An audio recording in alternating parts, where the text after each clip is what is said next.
Hello and welcome to the BA News Show. Greetings, BArcadians. I hope you're doing well on this Friday evening at 5 PM. So, BA News, what have we got for you today? We've got an interesting piece about a potential new MMORPG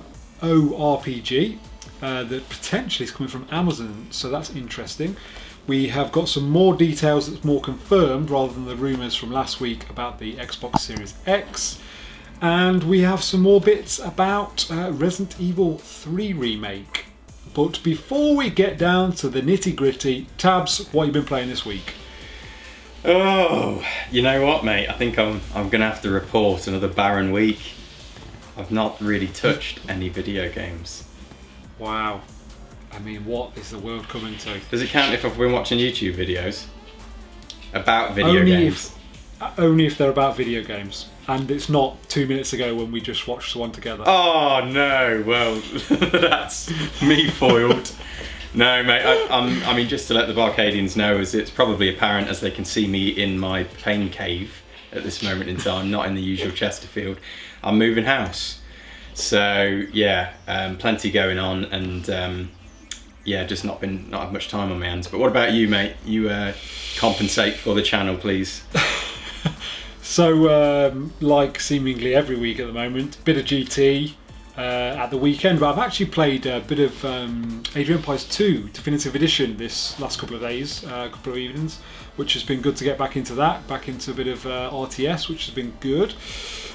So, yeah.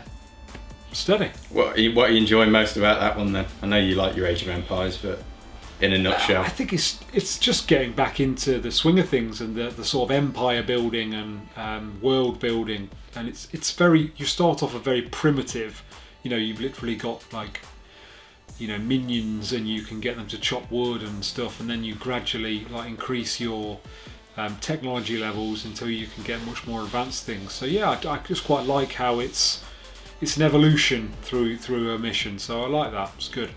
I tell you what, I'm going to come in with a late entry vicariously through our good friend Bob, who has been reporting to me in detail about his journey through Ori. Okay. I forget what it's called now. Ori and the Blind Forest. Is that what it's called? Yes, I believe so. Yep. On the Switch. I've bought the game pretty much on his say so, and yeah, he's loving it. I think he's died a number of times. And he doesn't think his skills are that much to write home about, but he's loving it. The fact he's died, I think he said he's up to nearly 1,500 times, yet he's still returning to it. And I think he's compared it to me on par with the likes of Super Mario. In terms of its 2D level design, it's that inventive, that creative, and that exciting to play. So yeah, shout out to Bob. Who's not very well at the minute, and get well soon, buddy. We're thinking of you. I'll second that motion. So, to take us into the news on the first piece, Tabs, this new MMORPG, what have you heard on the grapevine? Not a great deal, to be honest. And that's the end of that news piece. Moving on, second item. Yeah, to be honest, mate, we kind of thought this might be interesting to comment because it's, in terms of the grand scheme of the games industry and what we're moving towards with cloud gaming. We've got these massive conglomerates, these massive monoliths in the likes of Google and Amazon, and this is just perhaps the start. Or oh, the lights have gone off. It seems Amazon are listening, Rich, and have pulled the plug on my power at the minute. Damn you, Alexa. Yeah, exactly. It's just interesting, isn't it? Because it seems that the likes of Google and Amazon have got the infrastructure to support cloud gaming, which we feel like the games industry is moving towards. So it's interesting that we're starting to see perhaps some bigger attempts at games here. I think they have got a history of making a few games, but perhaps nothing on the scale of a massively multiplayer online RPG, which this New World is. Just reading through, there's a write-up by David Jagno. I don't know if I'm pronouncing that right, but he's an IGN freelance writer. He's had some hands-on time with it, and he points out here that it's quite ambitious in its scale. Servers are large, holding over 1,000 players concurrently. and it's got a robust progression system, a persistent world, and large-scale conflicts for territory and power. He goes on to essentially emphasise that the PvP side of the game is where it really performs well in, and other aspects of the game aren't particularly creative or new. So I'm tempted to say with this it might not hit the mark, but obviously it does show Amazon's ambition with an MMO. You know, the likes of the World of Warcraft back in the day, and the MMO genre has a lot of capacity for attach rate, doesn't it, and consistent attach rate from those who enjoy them and play them. So yeah, and I think it's been rumoured that this is probably going to be a PC game, which I guess makes a lot of sense that they would bring it out on the PC, given the fact that they, you know, that way they don't have to affiliate themselves with a console, given the fact that I guess ultimately they're going to be looking to be an alternative product seller to a console. So it's interesting. MMOs tend to find their home on PCs, don't they? I think that's where a lot of the fan base are, so it makes sense to bring it out first. Whether it's a success and they look to port it to consoles, who knows? But it is interesting to see that, you know, they're trying this. I mean, certainly MMOs down the line with cloud computing and the various features and advantages of it, they could, you know, I'd love to see a developer really try and reinvent some genres, you know, with that extra headroom they get with cloud computing and basically the elimination of bandwidth issues. So, yeah, interesting one. But very, at this point in time, you know, I think it's going to be a number of years, isn't it, before Amazon and Google really wade in. Yeah, before they wade in with any particular gusto in the games industry. But do you want to move us on to the next item, my friend?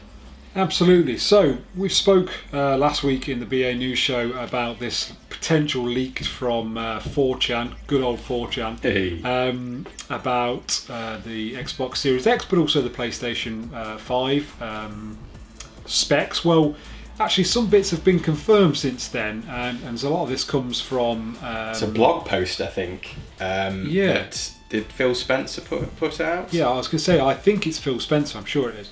But it seems like this is kind of a theme running now, that the Xbox is doing all they can to make the Xbox Series X a very easy platform to program for, to run. So from that, we've already heard that... say for instance Cyberpunk is going to be a free upgrade to next gen. Now that suggests that it's going to be easy to port across, so you're seeing some similarities there about it being ease of use. Well, they've also got together with some TV manufacturers to try and make it work best on systems, which I think is another interesting thing. Along the line of what the kind of G-Sync technology you see, where, you know, TV manufacturers these days, or at least some of them, are building them into their SKUs, so that so that PCs can run with them, and you know the competitive gamers out there can get these top frame rates with the games they play. So it's interesting to see. We might see some almost like Xbox Series X modes on upcoming televisions, which is always good, isn't it? When they're you know, absolutely, custom built to run, you know, really well with that particular model. As gamers, we just want the best, most, you know, premium experience we can, and that certainly makes sense with that. The biggest thing, though, as you pointed out there, for me though, Rich, is this smart delivery in terms of being a very consumer friendly ethos, if you like. And, you know, as you point out, CD Projekt Red, darlings of the games industry, are kind of leading the line with that. So, you know, I think what they're saying there is, you know, you can buy a game on any one of their specific platforms and you'll essentially own it, you know, across their whole, you know, plethora of consoles, and you'll always therefore own the best version on the most current, you know, piece of hardware. And I think that's brilliant, really. So my takeaway from that is the whole ease of use. So they want it to be easy to port from. They want it to port to. They want it to work best with the technology that's in people's homes. We've also seen that they've said that Xbox accessories that you've already got, say you've had for the Xbox One, well, they're going to work on your Xbox Series X. So there's lots of things being put in place that sort of give this almost of an ease of use. There's not going to be this, you know, like colossal time and effort needed to move to this console, which I think is really, really interesting, and I think that's an interesting place to position themselves in the market. Well, as things get busier and competition gets fiercer and there's new things coming out, well, yeah, it is an interesting angle because they're unifying so much, aren't they, on Microsoft as a brand. And I just think that is a very consumer-friendly thing to do, and especially if they are looking to onboard, a whole host of potential new gamers, casual gamers, the hardcore that aren't initiated with all the, the ways and means of navigating the games industry. Well, that makes a lot of sense, and it's a very clever move. I think could really pay off for them. Let's hope Sony and Nintendo take note. So what else was in this blog post? Well, confirmation that 12 teraflops of processing power thanks to a custom RDNA 2 and Zen 2 processor from AMD, which is really interesting. Confirmation, that is, of 12 teraflops. Amazing. Yeah, and that was pretty much bared out in that the rumour we reported on last week, was it? Was it 11 point something? Where was it, 11.6 top of my head? Yeah, that feels right. So that's not a million miles off 12. That gives that report some credence.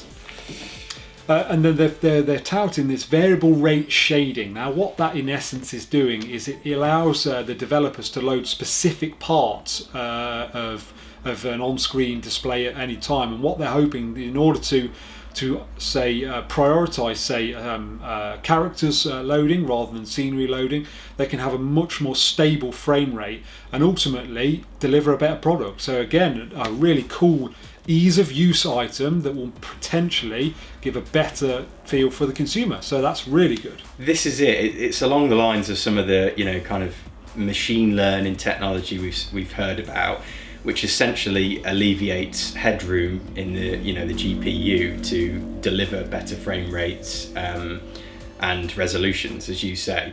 And I think it is really interesting. I think what essentially it's doing is it is, as you say, prioritizing the GPU on areas that you can only really tell a difference from a player's point of view. So perhaps some of the background rendering or whatever is toned down. It isn't quite as highly detailed in any one moment, but that obviously at the same time frees up the GPU to focus on other areas. That's my understanding. So again, BArcadians, as always, please give us a shout if we are incorrect. But either way, it's new technology which is only going to move us forward.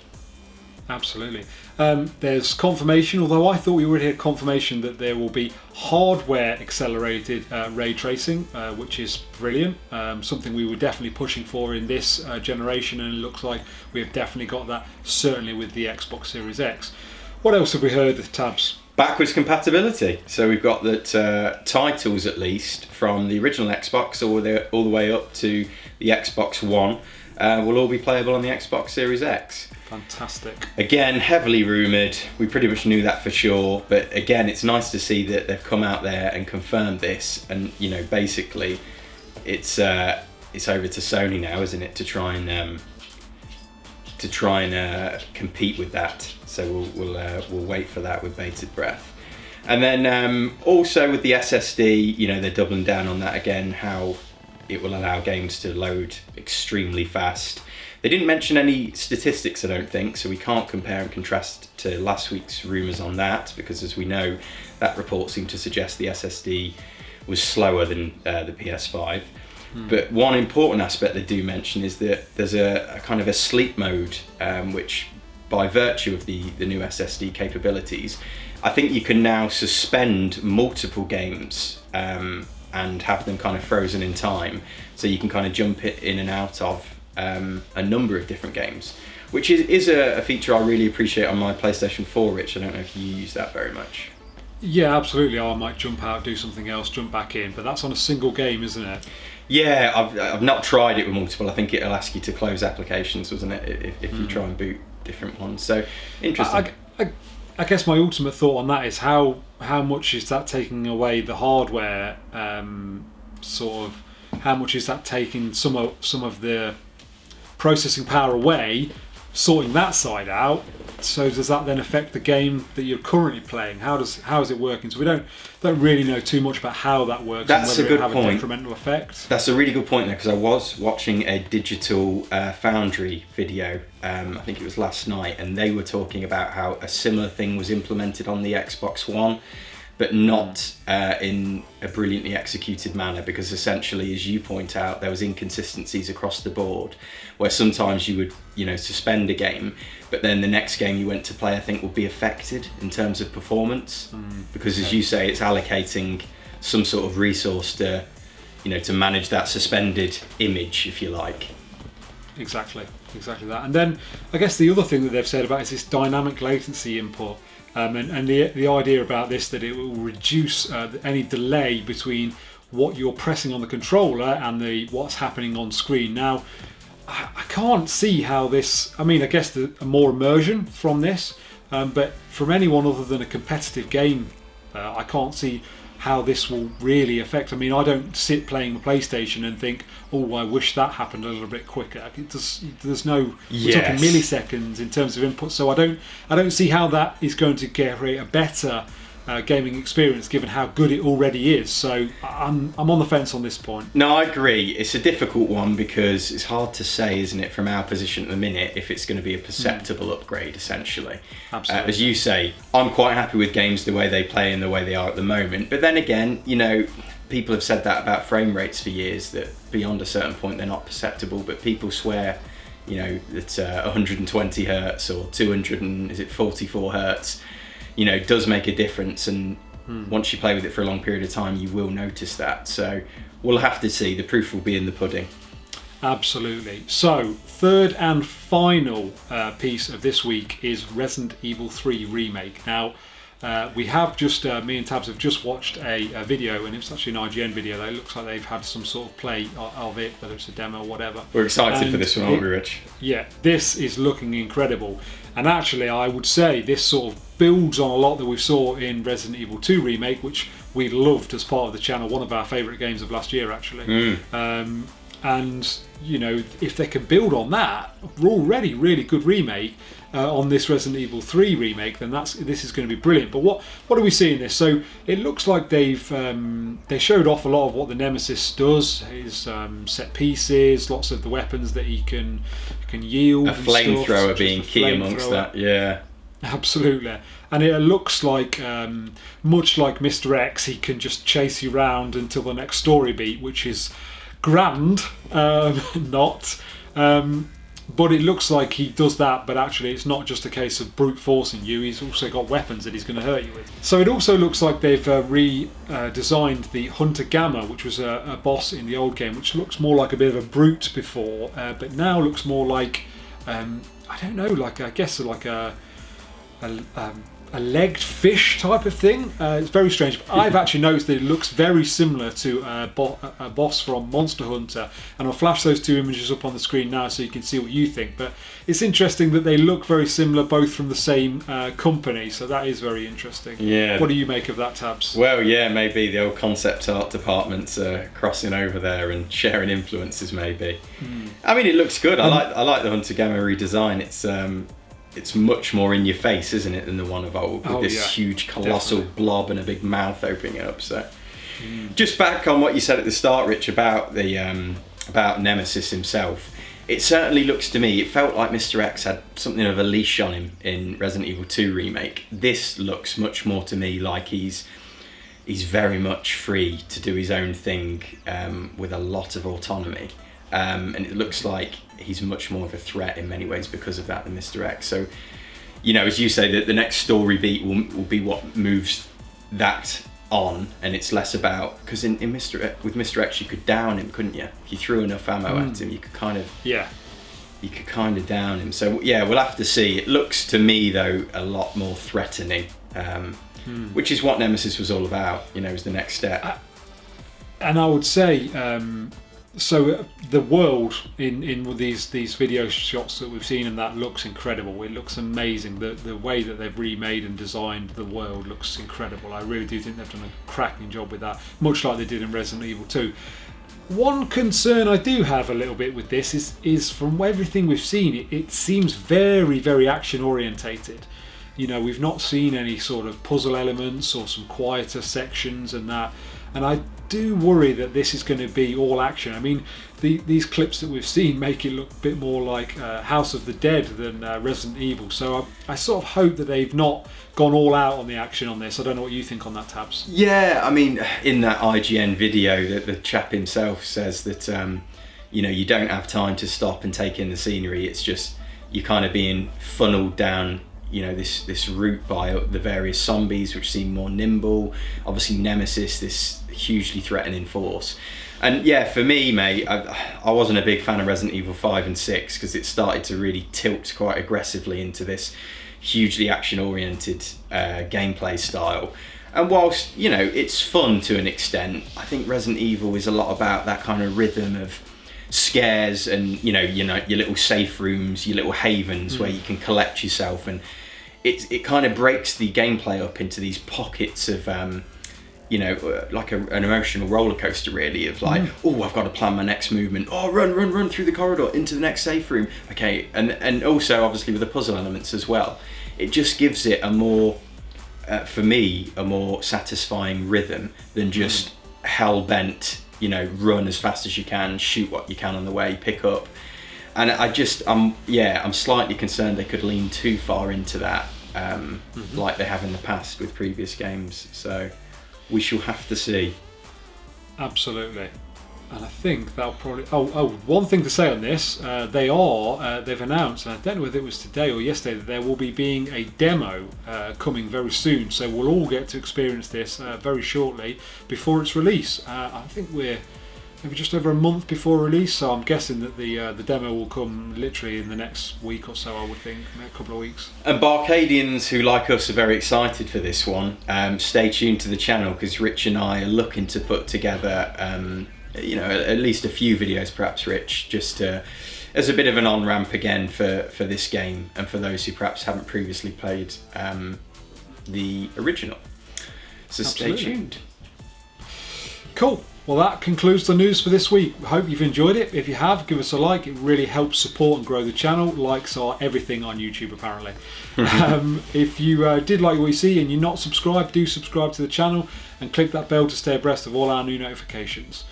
And I think that's all we've got time for. Another one for the archive. Stamped and completed.